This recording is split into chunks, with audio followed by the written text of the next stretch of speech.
Now on the CTV News at 5, getting a clearer picture of Lethbridge's homeless population, what the latest point-in-time numbers tell us. Plus, the city goes to the drawing board for its art master plan. And the Canadian known as the godfather of AI has a new warning about computers coming after our jobs. Telling your stories. CTV News Lethbridge with Jackie Scantlebury. Good afternoon. Thank you for joining us. New results from the latest point-in-time count report in 2024 show that the number of people suffering from homelessness in the city of Lethbridge has risen 15% compared to 2022. Now, despite the rise, city officials say other programs and initiatives aimed at helping the vulnerable population are yielding positive results. Carson Marsouk reports. Cameron Kissick with Streets Alive Mission has seen firsthand an increase in clients seeking supports and services over the years. We're also seeing, higher volumes on the street as well, different demographics than we're used to dealing with. So we're seeing a bit of an increase. The latest results of the 2024 point-in-time count show there were 522 people experiencing homelessness. That's up from 454 in 2022. At first, glimpse, it would be nice to see that number showing a negative increase, that we'd actually be improving our situation as it relates to homelessness in our community. But I do think there's some promising underlying stats there. The report says 92 people were staying in emergency shelter, 274 were unsheltered, 64 were staying in transitional housing, and 82 individuals were in institutional settings. Indigenous people accounted for 68% of those who disclosed their racial identity. The majority of individuals were male and between the ages of 25 and 44. Although 81% of those counted had used emergency shelter in the past year, many reported avoiding them due to safety concerns and overcrowding. While the total is up, the report shows that the rate of increase has slowed significantly. The average growth rate between 2018 and 2022 was 19.5%, whereas between 2022 and 2024 the rate dropped to 7.1%. Hopeful that some of the things that we've put in place over the last 3 to 5 years are now starting to have an effect on that number. Malcolm says supports and programs like the encampment strategy are making a difference. We often think of things like shelter and the supports for the individuals that are experiencing homelessness in our community today. But I think we need to acknowledge that there are pressures across the whole continuum from affordable to supportive to even market housing. The city says since it brought in outreach services in-house, there have been a 263% increase in outreach intakes and a 318% increase in referrals. Rather than just housing or just mental health supports or just addictions treatment, or just having them run, concurrently with each other so that you're able to offer more of a well-rounded support. Carson Marsouk, CTV News, Lethbridge. A reminder from the city, you have less than a week to pay your Lethbridge property taxes. In April, Council approved a property tax rate increase of 5.1% for 2025. Tax revenue is used for different city operations, including roads, parks, fire and EMS, transit and police. Of $1 of property tax, 75 cents is for the city's operating budget, 24 cents for Alberta Education, and 1 cent is for Green Acres Foundation. A 7% penalty will be applied to all unpaid balances. Taxes are due by June 30th and can be paid online, at your bank, or right at City Hall. The City of Lethbridge is getting ready to host a range of public engagement sessions in an effort to paint the next chapter of the city's public art story. Throughout the summer, local artists will be hosting creative events where residents can share ideas and help share the new master plan. Activities like bike tours, visioning walls, Indigenous dancing and storytelling will highlight the different voices that make up the city's public art scene. The city's current master plan was created in 2012, and staff say a lot has changed since then and a refresh was needed. Public art is a central part of what makes Lethbridge special. It's really a key part of the identity of the community, and the public component of public art is such a big part of it. We strive to install artwork that is engaging and interactive and that people can access in everyday life. So having the public engaged to provide feedback on the future of public art, ideas for locations, types of public art that they'd like to see is really important. You need the community in order to see these pieces of public art go up, and that there is an interest in it. And so, yeah, I just think that it kind of showcases the community. Along with the in-person activities, the city has launched an online survey for residents to fill out. For more information, you can go to getinvolvedlethbridge.ca. Well, the Premier is launching a new panel today focused on Alberta's future and what the province's role should look like within Canada. The launch of the panel comes just hours after 3 provincial by-elections last night. The UCP held on to its seat in Olds, Didsbury, Three Hills, but lost Edmonton Ellerslie to the NDP. The NDP also kept Edmonton Strathcona, finally giving NDP leader Naheed Nenshi a seat in the legislature. After winning, Nenshi said the by-election showed that Albertans do not want to separate from Canada. We get one message from today. That message should be that Albertans have, across this province, resoundingly rejected the UCP's plans for taking Alberta out of Canada. The government says this new Alberta Next panel will be connecting directly with Albertans to talk about sovereignty, specifically how to strengthen Alberta's position within a united Canada. We'll hear from the Premier on that coming up tonight at 6.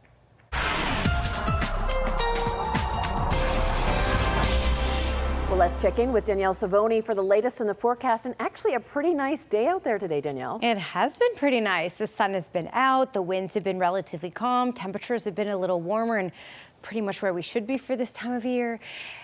So we're looking at a nice evening as well. I will say this though, there is a little bit of instability in the mountains and off in central Alberta. Small chance though of seeing any of that activity in the far south. So we are looking pretty good as we go here. Let me talk about temperature right now, and we're sitting at 23 degrees. 24 is a normal daytime high for this time of year, so not too hot, not too cold, sun and cloud, and temperatures overall are quite reasonable and nice and manageable. And we have a lot of nice weather in the longer term forecast. I'll show you that coming up, Jackie. All right, like how that sounds. Thank you, Danielle. According to U.S. President Donald Trump, a ceasefire between Israel and Iran has now in effect after the two countries violated terms of the truce. For now, the fragile ceasefire appears to be holding. I think for the moment we've managed to avoid significant regional escalation or a regional war. Obviously, things could change if Israel conducts a strike, a follow-on strike, not even Iran, but say against Iranian proxies. Then you could see some sort of retaliation. Israel accused Iran of launching 20 missiles into its airspace and that 4 people were killed when a missile hit an apartment block in southern Israel. The attack came hours after U.S. President Donald Trump said a phased ceasefire had been agreed to. Iran's military denies firing on Israel. Israel later confirmed its military carried out a small strike on a radar target north of Tehran. Trump says Iran doesn't want the U.S. to hit that country again. Closer to home, Lethbridge police are trying to track down a woman wanted on outstanding warrants. 41-year-old Candice Neal has 2 outstanding warrants for shoplifting under $5,000 and 1 warrant for failing to comply with release conditions. Anyone who has seen Neal or has information on her whereabouts is asked to contact either Lethbridge Police or Crime Stoppers. Alberta's College of Physicians and Surgeons has lifted the sanctions imposed on a Medicine Hat doctor who was suspended from his practice for more than a year over allegations he had inappropriate contact with a vulnerable patient. Dr. Ian Gebhardt was sentenced following a hearing last year in connection with an incident in June of 2017. The college heard Gebhardt touched a developmentally delayed patient in a sexual manner, allegedly. The patient's mother testified before the tribunal, and Gebhardt's practice permit was suspended for 20 months. He was also handed an indefinite chaperone condition, which would require him to have another person present at all of his patient interactions.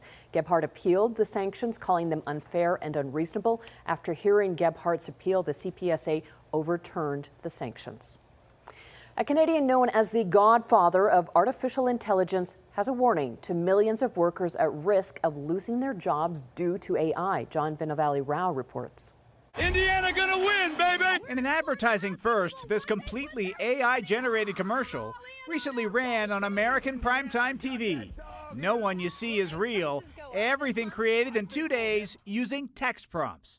Until now, the ad would have required hiring a production crew, and it's an example of the kind of job disruption this Canadian AI pioneer worries about. I think if you make lots and lots of people unemployed, even if they get universal basic income, they're not going to be happy. University of Toronto professor Jeffrey Hinton is a Nobel Prize-winning computer scientist. If I worked in a call center, I'd be terrified. On a podcast, he said the tech he helped to develop could soon enable one person to do the work of 10, and fears job losses are already beginning to happen. And I think for mundane intellectual labor, AI is just going to replace everybody. This all comes as Amazon CEO recently told employees expanded use of AI will reduce its total corporate workforce in the next few years. Already, university graduates are having a tough time landing that first job, and AI adoption likely a contributing factor. In technical fields like computer science, graduates are having a harder than usual time finding positions. According to StatsCan, 3 out of 5 Canadian workers are employed in occupations with a high potential for exposure to AI. As for how smart chatbots are, a group gave them an IQ test for humans. Last year at this time, the top model had an IQ of about 97. This year, it had an IQ of 137. Hinton was asked what job he'd tell his own kids to get if they needed one. Trained to be a plumber. Really? Yeah. Something a machine can't do for now. John Vanavelli-Rouse, CTV News, Toronto. Well, June is Pride Month in Canada, and the University of Lethbridge is doing its part to show their support for the LGBTQ+ community. They held a flag-raising ceremony earlier today outside the Students' Union building.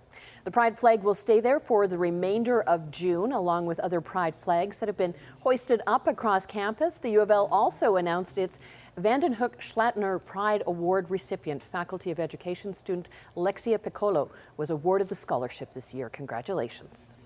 Well, Danielle is back with the 5-day forecast right after this break. Plus, he is one of the biggest babies ever born in Canada. We find out how Grayson is doing as he approaches his first birthday.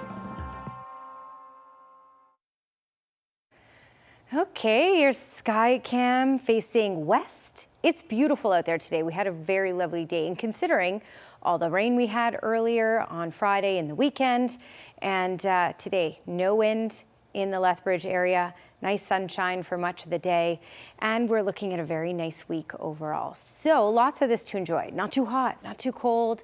Temperatures where they should be. At least that's where we're getting in the west, because as you know, we've been below normal in Western Canada while they've been dealing with excessive heat in Eastern Canada. Toronto still got to 35 for today. Montreal did as well, and humidity is starting to calm down a bit. Still feeling like the 40s, but at least not feeling like 47 with the humidity there. So we're all starting to regulate a little bit as we get into a better jet stream flow here. 20 degrees right now in Calgary, 24 in Lethbridge, 23 in Medicine Hat, 22 in Brooks, and 22 as well in Drumheller.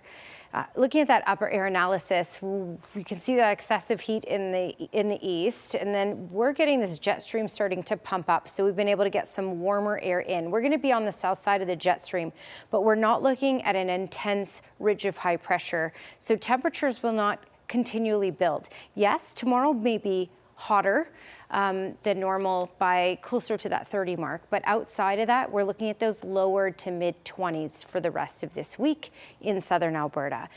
Thanks to where the jet stream is, it's going to hold us there. Okay, radar and satellite, we do have a little bit of activity going on central Alberta, some weak thunderstorms happening, and then in the mountains as well. So there is a small potential that we could have some of it track off, potentially Brooks. But the further south you go, the less of a chance we're going to see that for today. So a pretty stable day overall. So a nice evening walk could be in store for you. And when you look at 7 o'clock tonight, again, along Trans-Canada, there's the potential. So as far south as Brooks is what you could look at as the potential for an isolated shower. by the later evening hours as well. And then this mainly clears out by the midnight hour. Tomorrow we'll see a good chunk of cloud cover, so it likely won't be as bright. And we're looking at that thunderstorm activity once again tomorrow, but it'll be in the same spot that it has been today. You may see a few little isolated, quick little brief isolated showers track through north of Lethbridge, but it will be very short-lived if we get it at all. And we have a small chance of even seeing that. Okay, for the East Kootenay area, small risk of a evening thunderstorm and a small risk later in the day tomorrow. Tomorrow looking at a good chunk of sunshine for the day and a high of 26 degrees. On the Alberta side though, we're looking at more cloud cover for tomorrow. So keep that in mind with the sun peeking out at times. And for the Crozes Pass area, just a small risk of an evening thunderstorm and a small risk tomorrow. High of 25. Medicine Hat, no risk for tonight at all. And then by tomorrow, a high of 30 is expected and a very, very small risk of likely just an isolated shower, but there is some thunderstorm activity possible as well. Small risk for Lethbridge for tomorrow, 27 degrees at a high. That will be our highest, warmest day of the next 5. And then you can see we drop down to those lower 20s for Friday and to kick off the weekend.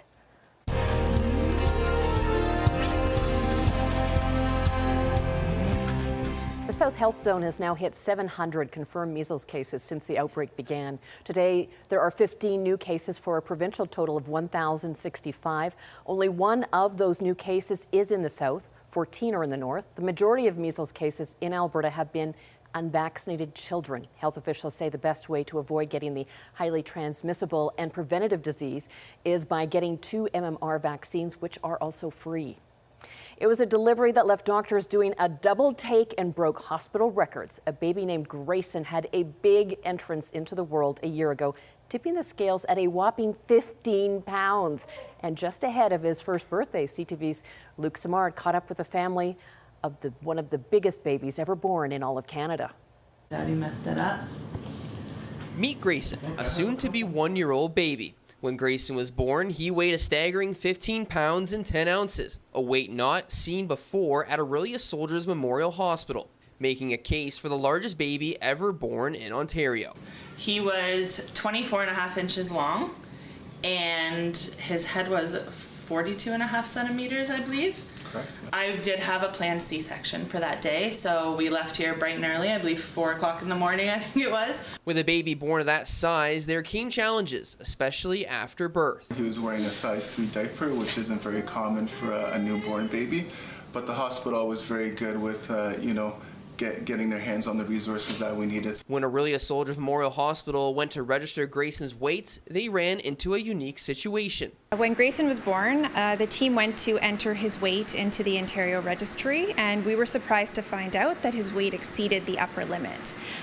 We had to actually call the Ontario registry, and they had to manually update it on their end, which was a first for us. Grayson would wear clothing for a 6-month-old baby right after birth, but his growth has now slowed down, looking and acting as an 11-month-old baby should. The family sharing their story in hopes of encouraging families to trust the process of your pregnancy if having a larger baby. There were challenges and obstacles with Grayson at the beginning, and lots of unknowns, even from, healthcare professionals and everything, but we got through it all, and I mean, he's thriving. He's doing amazing. According to Born Ontario, Grayson's birth weight of 15 pounds and 10 ounces would put him in the top 0.01 percentile of weight when it comes to babies being born. Grayson, a happy and healthy baby, will be turning 1 on July 4th. Luke Simard, CTV News, Orillia. Still ahead on the news at 5. Canada hits the pitch against El Salvador tonight. Sports is next.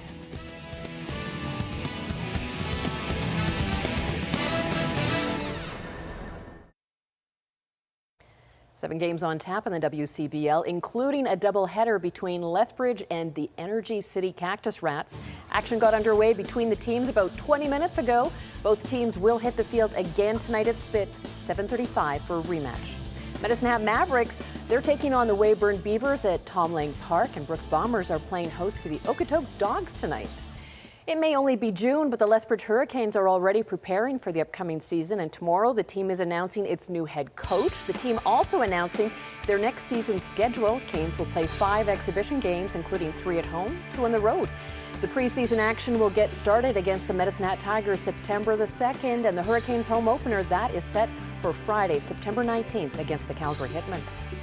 The NHL season may be over, but a Sherwood Park man says his life has changed since the Oilers hired Chris Knobloch. That's because the Oilers' bench box is his doppelganger. Matt Ziprick is a pastor in Sherwood Park. He was told that he looked like Knobloch, and soon enough, many others noticed. Ziprick says he gets stopped out in public. People have asked for a picture, many thinking he is the actual Oilers coach, and now he's becoming somewhat of a star himself. Lately, it's been people do recognize me as the look-alike, so the actual mistakes have stopped a little bit. I do feel like I've let a few people down just by not being Chris, and so that's been kind of funny too. This was the head coach's response when asked about his doppelganger. I don't know if you saw that look-alike, Pastor, and any thought? Did. Outstanding. He was so handsome. Almost Brad Pitt. Ziprick says his popularity has grown so much, someone he doesn't know reached out and asked if he would officiate their wedding. Canada has their fate in their own hands tonight in the final group stage at the CONCACAF Gold Cup. Nelson chips this one in towards the back post. It'll drop for Saliba, who drives it in! It's 1-0 Canada! Their last match versus Caraco Saturday ended 1-1. Thanks to a late Caraco goal, a win tonight against El Salvador would mean they would win their group and then face a weaker opponent in the quarterfinal. Second place in the group also advances, but they'd be the lower seed. You can catch all the action on TSN. Adidas is getting set to re-release the iconic shoes that were once worn by a Canadian hero. Terry Fox's iconic navy blue and white Adidas Orions are being re-released July 3rd in honor of the 45th anniversary of the Marathon of Hope. The announcement comes as Terry's brother Daryl and the National Ride of Hope passed through Thunder Bay, Ontario today, the same location where Terry's Cross Canada run came to an end in 1980. The 7,000-kilometer ride across Canada has nearly reached its goal of $1 million for cancer research. Still ahead on the CTV News at 5, one of the biggest customers that these veterinary dentists have ever seen when we come back.